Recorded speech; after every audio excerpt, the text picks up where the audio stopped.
और आज मैं बताता हूं, टेक्नोलॉजी इतनी हाई हो चुकी है, सारे आले आ चुके, स्पेस में जाने के दावे हो चुके। अब जाकर इनसे पूछो, कुर्रे अर्जी को आपने भी नापा होगा, इस दौर के जदीद साइंसदानों ने भी देखा होगा। बताओ तुम्हारी कुर्रे अर्जी की पैमाइश का नतीजा क्या निकलता है? आज का साइंस कहता है 24,958 मील।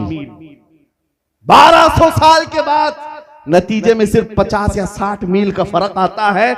मैं ये एक मिसाल दे रहा हूं आपको। ये वो उलमाए ज़वील एहतराम थे जिन्होंने अपने वजूद से पूरी कायनात को नफा बख्शा है। दुनिया में सबसे पहले मेडिकल साइंस को मुतारफ कराने वाला कौन था? वो अबू बकर राजी, जिसने सर्जरी को और बच्चों के अमराज को लोगों के सामने लाकर दिखाया। आज पता है आपको, अबू बकर राजी के बारे में पेरिस में कॉन्फ्रेंस हो रही और लंदन में उस पर किताबें लिखी जाती हैं। ये कौन है अबू बकर राजी? अबू बकर राजी के मुतालिक फरमाया गया, तारीख इस्लाम का मशहूर आलिम दीन बगदाद का, आज हॉस्पिटल बनाने के लिए भी एक इल्म अबू बकर राजी का है। हैरत होती है, उस जमाने में खलीफा वक्त ने पूछा अबू बकर राजी से, अस्पताल बनाना है, कहां बनाया जाए? क्या तरीका इख्तियार किया? कहा एक जानवर को ज़बह करके उसके गोश्त लाए गए। कहा बगदाद के हर मोहल्ले में एक लकड़ी में गोश्त का टुकड़ा बांध करके रखा गया, खुली जगह पर। कहा गया कि इसको हवाओं में छोड़ दो। 2 दिन 3 दिन गुजर गए।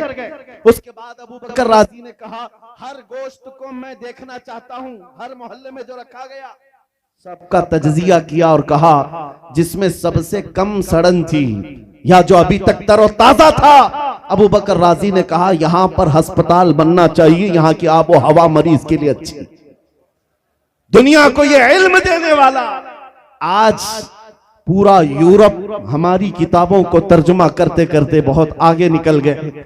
मुझे आज अफसोस इस बात का है, जिस कौम के उरूज का यह हाल था, इटली और डेनमार्क के बादशाह अपने बच्चों को स्पेन भेजते थे उलमा इस्लाम के पास पढ़ने के लिए।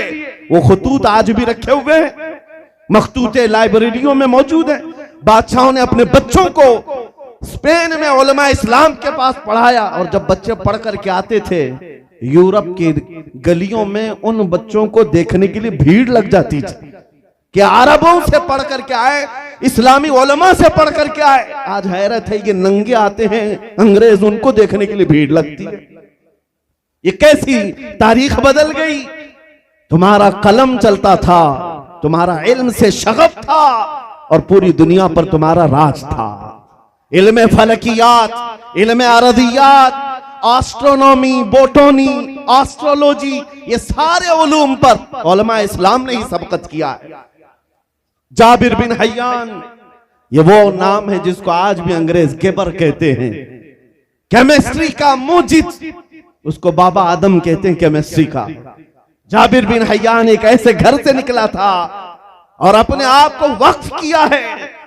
केमिस्ट्री के इल्म में आज जितनी किताबें मिलती हैं उसका असल जाबिर बिन हय्यान की लिखी हुई है। मोहम्मद बिन मूसा अल खवारज़मी, जिसको आज भी दुनिया इस्तेमाल किए बगैर नहीं रह सकती, जिसको अलगोरिज्म कहा जाता है, चाहे वो यूट्यूब हो, फेसबुक हो, जितनी भी आज इंटरनेट की दुनिया में सोशल साइट चलाई जाती है, उसमें भी अलगोरिज्म का इस्तेमाल किया जाता है। खवारज़मी को छोड़ करके दुनिया चल नहीं पाती। अबू अली सीना को छोड़कर रियाजी मैथमेटिक्स के फंडे हल नहीं हो पाते। ये सारे वो फख्र के अलामात मैं आपके सामने रख रहा हूं मेरे अजीजों। लेकिन अफसोस इस बात का है, हमने अब तक दुनिया को क्या नफा दिया है, यह हमें एहतिसाब की जरूरत है। मेरी जिंदगी 20 साल की हो गई, हर जवान सोचे मेरी जिंदगी 25 साल की हो गई, मेरी जिंदगी 30 साल की हो गई, मेरी अपनी जात से किसको नफा पहुंचा है, यह देखना जरूरी है। आपको पता है कुछ शख्सियात ऐसी आई जिन्होंने अपनी जात से मखलूक खुदा को ऐसा नफा पहुंचाया कि आज तक उनके वो कारनामे याद किए जाते हैं। आज आपके सामने 2 चंद मिसालें भी अगर मैं रखूं, एक बुजुर्ग का नाम है हजरत सैयदना मसूद गाजी बहराइची रदी अल्लाह ताला अन्हु, सुल्तान सालार मसूद गाजी, जिनको सुल्तानुल औलिया कहते हैं। औलिया कामिलीन में एक बड़ा मकाम है। लेकिन हैरत की बात मैं आपको बताऊं, उनकी